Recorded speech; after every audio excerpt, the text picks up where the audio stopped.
Welcome back to MMA Al Dente. I am the guy who picked Jonathan Brookins to defeat Dustin Poirier. And I'm here to talk about Justin Tafa versus Parker Porter. This is on the main card of the pay-per-view. It's a fight I'm really looking forward to, but I don't love its placement on the card. This is not a $16 fight. But still, Parker Porter, he's my guy. He's repping the fat guys. No, but he's an exceptional fat guy. I really like his work rate, and that's why I'm picking him to win this fight. He's a guy who has lost 6 times and once by disqualification, which, whatever. But the 6 times are 3 by submission, 3 by knockout. They come over the course of the last 15 years. He did lose to John Jones by knockout 15 years ago. That was at light heavyweight, which is really a non-factor there because he's a bona fide heavyweight by now. If you don't believe me, take a look at him. But he also lost to, who the hell beat him? Gabriel Gonzaga got him out of there in round 3. But generally, in the last 10 years, he's only lost twice. To the last guy who beat him, Jailton Almeida, and Chris Daukaus. Chris Daukaus knocked him out. That's the fight we have to look to here against Justin Tafa. And look, I'd be betting against Porter's chin when you factor in that he's almost 38 years old. He'll be 38 in April. But I haven't seen him get knocked out. He was legitimately rocked in the Daukaus fight and then kicked in the kneed in the head and just taken out. But I don't think he's got a weak chin. I don't see it as a weakness in him.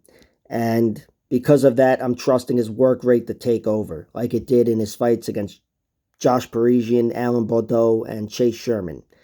All 3 of those fights, Parker Porter, the fat guy, the big meatball in there, he's got the better cardio. The guy, I don't want to make him out to be Cain Velasquez, but obviously it's deceptive cardio that he's got, and it's there for him. Justin Tafa, I can't say he's got weak cardio. He's got a few nice finishes late, round 2 anyway. I don't think he's got a round 3 finish. But he is a guy that I don't trust to work hard in round 3. He made it to round 3 against Jared Vanderaa and Carlos Felipe. And he stood strong, stood tall against Jared Vanderaa, who was kicking his ass and doubled up on him in strikes the whole way. And against Carlos Felipe, he did have success, but it was largely him holding Felipe against the cage in round 3. So I just think if they're there, I trust Parker Porter's work rate, plus the fact that he's the only guy I could see landing a takedown, as he's done in the UFC. Tafa, that's not his shtick, needless to say.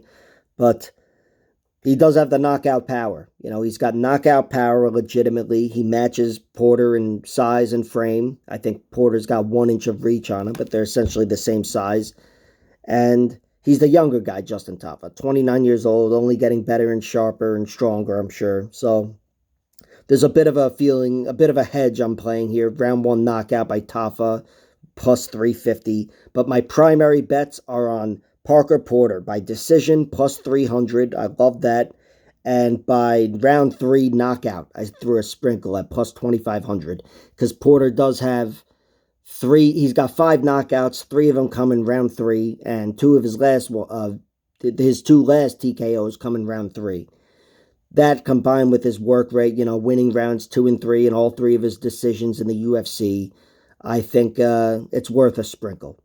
So that's pretty much where I stand. I do like Parker Porter's money line as well for parlays, but that's probably going to move around a little bit. Right now it's at plus 105, I think. I played it at plus 110.